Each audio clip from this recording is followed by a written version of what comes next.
कार्यक्रम में उपस्थित मेरे सहयोगी श्री जी किशन रेड्डी जी, अर्जुन राम मेघवाल जी, मीनाक्षी लेखी जी, डायना कैलॉग जी, दुनिया के विभिन्न देशों से आए अतिथिगण, कला जगत के सभी गणमान्य साथियों, देवी और सज्जनों, लाल किले का ये प्रांगण अपने आप में बहुत ऐतिहासिक है। ये किला केवल इमारत नहीं,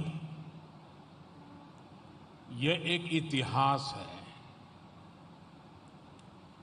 आजादी के पहले और आजादी के बाद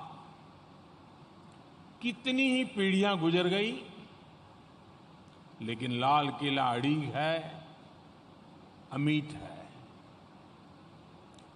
इस वर्ल्ड हेरिटेज साइट लाल किले में आप सभी का बहुत बहुत अभिनंदन है। साथियों, हर राष्ट्र के पास उसके अपने प्रतीक होते हैं जो विश्व को उसके अतीत से और उसके मूल्यों से परिचित करवाते हैं। और इन प्रतीकों को गढ़ने का काम राष्ट्र की कला, संस्कृति और वास्तु का होता है। राजधानी दिल्ली तो ऐसे ही कितने प्रतीकों का केंद्र है जिनमें हमें भारतीय वास्तु की भव्यता के दर्शन होते हैं। इसलिए दिल्ली में आयोजित हो रहे India art, architecture and design Biennale कई आयोजन कई मायनों में खास है। मैं अभी यहां बनाए गए पैवेलियंस देख रहा था और मैं आपकी क्षमा भी मांगता हूं कि मैं लेट भी इसी के कारण आया कि वहां एक से बढ़कर ऐसे देखने योग्य, समझने योग्य चीजें हैं कि मुझे आने में विलंब हो गया और फिर भी मैं 2-3 स्थान तो छोड़ने पड़े मुझे।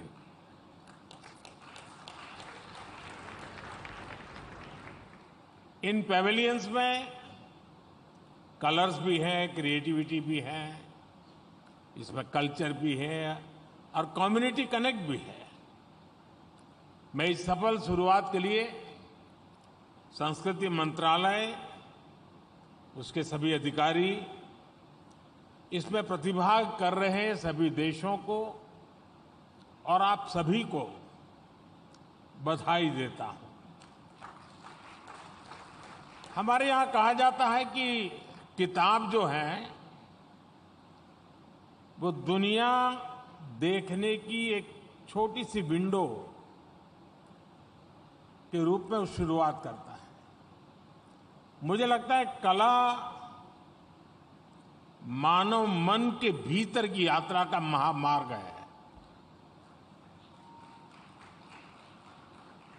साथियों, भारत हजारों वर्ष पुराना राष्ट्र है। एक समय था जब दुनिया में भारत की आर्थिक समृद्धि के किस्से कहे जाते थे। आज भी भारत की संस्कृति, हमारी प्राचीन धरोहरें पूरी दुनिया के पर्यटकों को आकर्षित करती है। आज देश विरासत पर गर्व, इस भावना लेकर अपने उस गौरव को फिर से आगे बढ़ा रहा है। आज आर्ट और आर्किटेक्चर से जुड़े हर क्षेत्र में आत्मगौरव की भावना से काम हो रहा है। चाहे केदारनाथ और काशी जैसे हमारे सांस्कृतिक केंद्रों का विकास हो, महाकाल महालोक जैसे पुनर्निर्माण हो, या आजादी के अमृत काल में भारत सांस्कृतिक समृद्धि के नए आयाम गढ़ रहा है, इसके लिए ठोस प्रयास कर रहा है। भारत में हो रहा ये बिएनाले इस दिशा में एक और शानदार कदम है। इसके पहले हमने देखा है, यहां दिल्ली में ही इंटरनेशनल म्यूजियम एक्सपो हुआ था।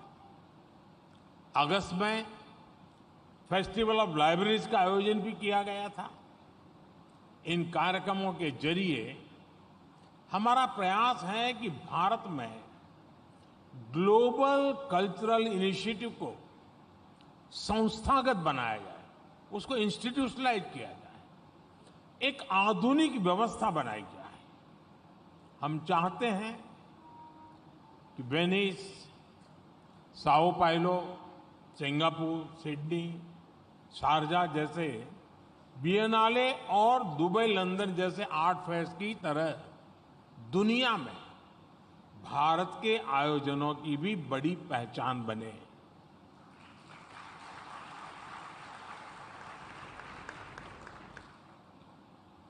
और इसकी जरूरत इसलिए भी होती है कि आज मानव जीवन पर टेक्नोलॉजी का प्रभाव इतना बढ़ता गया है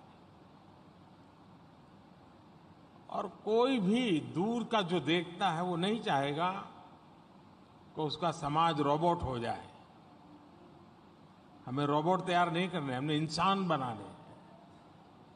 और उसके लिए संवेदनाएं चाहिए, उर्मी चाहिए, सद्भावना चाहिए, उमंग चाहिए, उत्साह चाहिए, आशा निराशा के बीच जीने के तरीके चाहिए।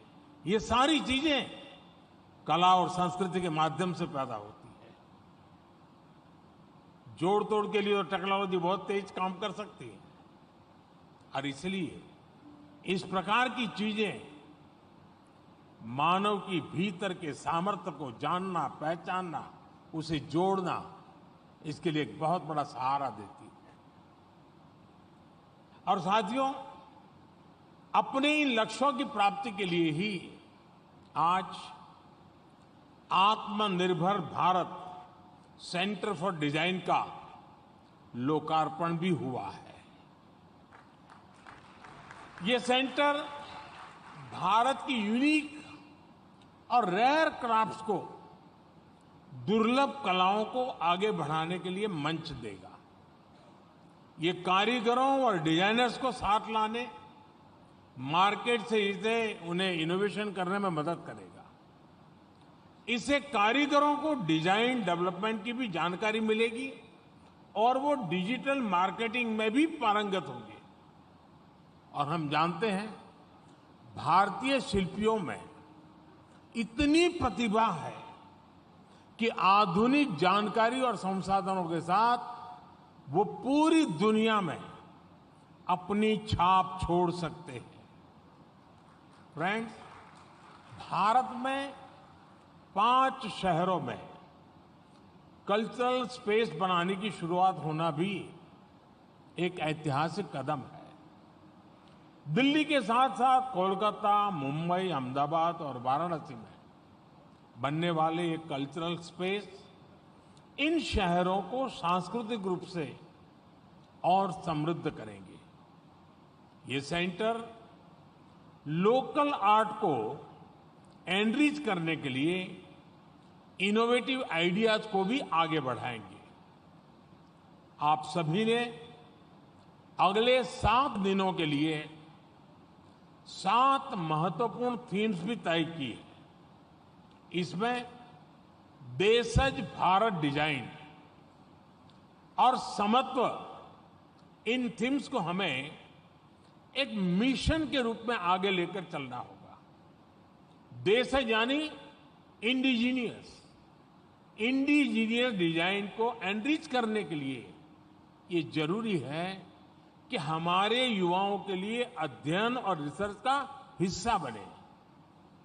समत्व थीम वास्तु के क्षेत्र में महिलाओं की भागीदारी को सेलिब्रेट करती है। मुझे विश्वास है नारी शक्ति की कल्पना शक्ति, उनकी रचनात्मकता इस क्षेत्र को नई ऊंचाई पर लेकर जाएगी।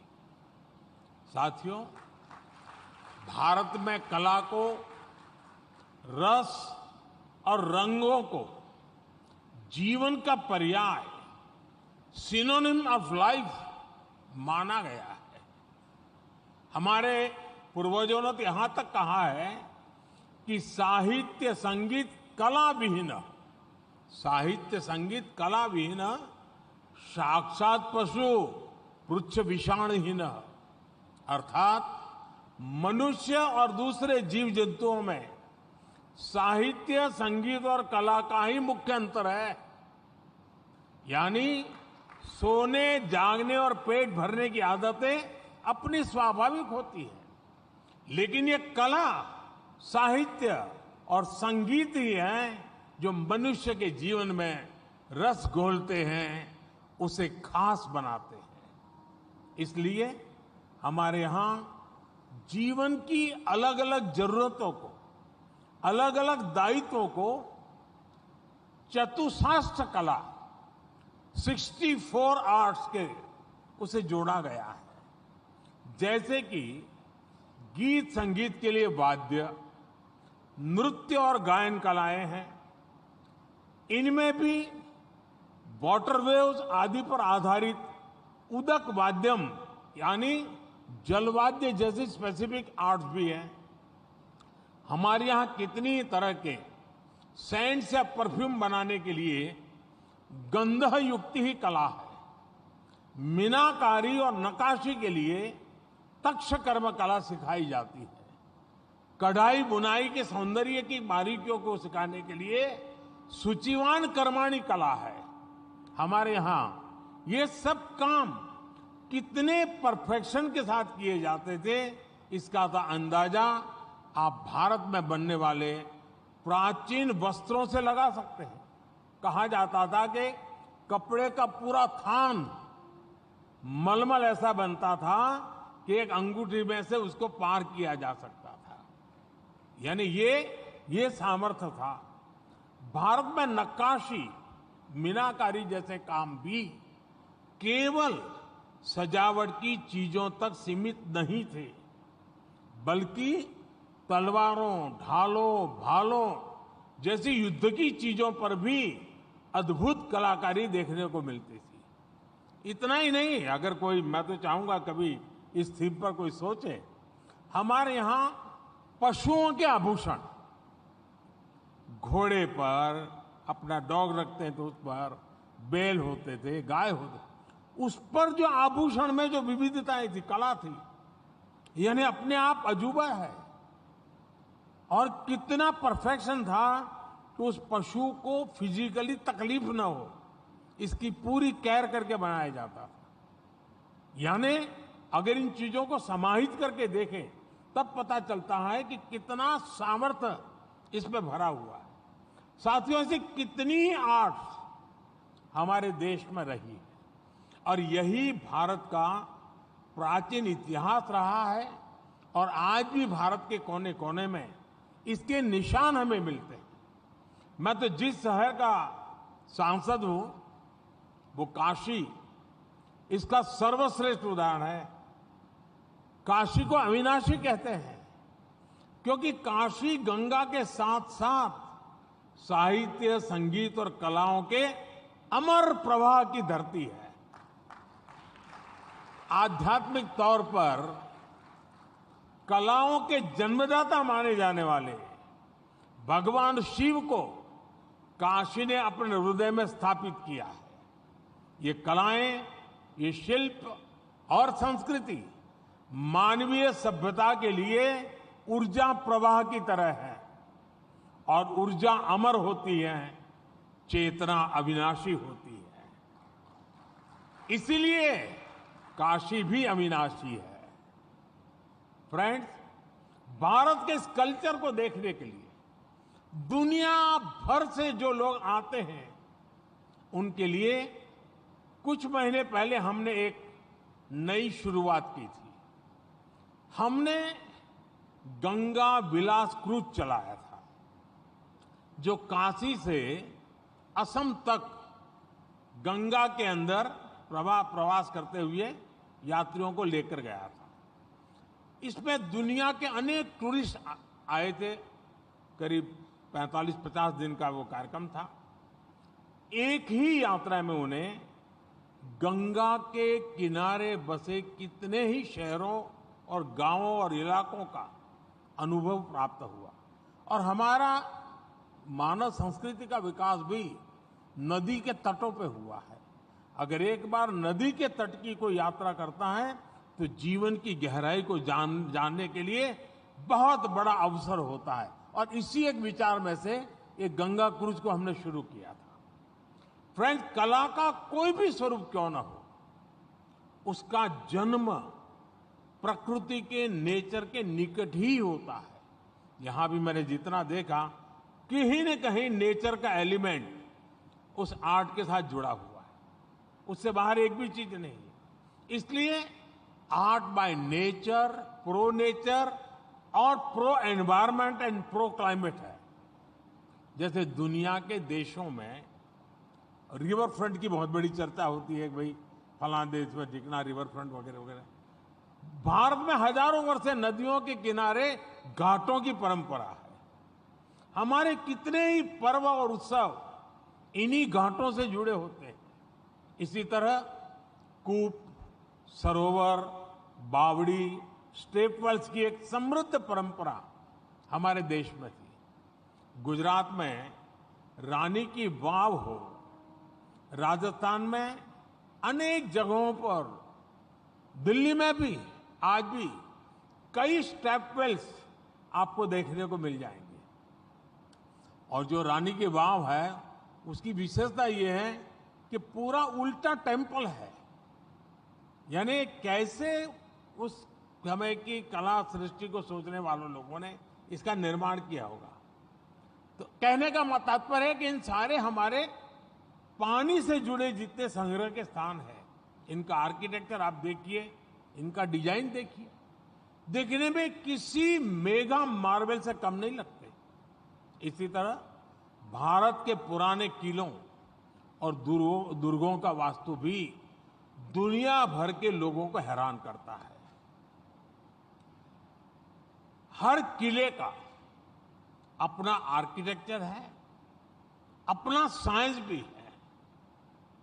मैं कुछ दिन पहले ही सिंधु दुर्ग में था, जहां समुद्र के भीतर बहुत ही विशाल किला निर्मित है। हो सकता है आप में से कुछ लोग जैसलमेर में भी पटवों की हवेली भी गए होंगे। 5 हवेलियों के इस समूह को इस तरह बनाया गया था कि वो नेचुरल एयर कंडीशनिंग की तरह काम करता है। ये सारा आर्किटेक्चर न केवल लॉन्ग सस्टेनिंग होता था, बल्कि एनवायरमेंटली सस्टेनेबल भी होता था। यानी पूरी दुनिया के पास भारत के आर्ट एंड कल्चर से बहुत कुछ जानने सीखने के लिए अवसर है। फ्रेंड्स, आर्ट, आर्किटेक्चर और कल्चर ये मानवीय सभ्यता के लिए डायवर्सिटी और यूनिटी दोनों के स्रोत रहे हैं। हम दुनिया के सबसे विविधतापूर्ण राष्ट्र हैं, लेकिन साथ ही वही विविधता में हमें आपस में जोड़ती है। जब मैं अभी किलों की बात कर रहा था, मैं 1-2 साल पहले कार्यक्रम के लिए बुंदेलखंड गया था। तो झांसी के किले पर एक कार्यक्रम था। फिर मैंने वहां सरकार से बातचीत की कि हमने बुंदेलखंड को फोर्ट टूरिज्म के लिए डेवलप करना चाहिए। और बाद में उन्होंने सारा रिसर्च किया, उसका जो ग्रंथ तैयार हुआ है, आप हैरान हो जाएंगे। अकेले बुंदेलखंड में इतना रिच हेरिटेज सिर्फ फोर्ट्स का है, सिर्फ झांसी का नहीं, अनेक जगह पे और पास पास में ही सारे। यानी इतना सामर्थ्यवान है मैं तो चाहूंगा कभी हमारे जो फाइन आर्ट्स के स्टूडेंट हैं वो वहाँ जाकर के उसको आर्ट वर्क करने का एक बहुत बड़ा कंपटीशन रखा जा सकता है। तभी जाकर के दुनिया को पता चलेगा कि हमारे पूर्वजों ने क्या कुछ निर्माण किया है। क्या आपने सोचा है कि भारत की इस डायवर्सिटी का स्रोत क्या है? इसका स्रोत है मदर ऑफ डेमोक्रेसी के रूप में भारत का डेमोक्रेटिक ट्रेडिशन।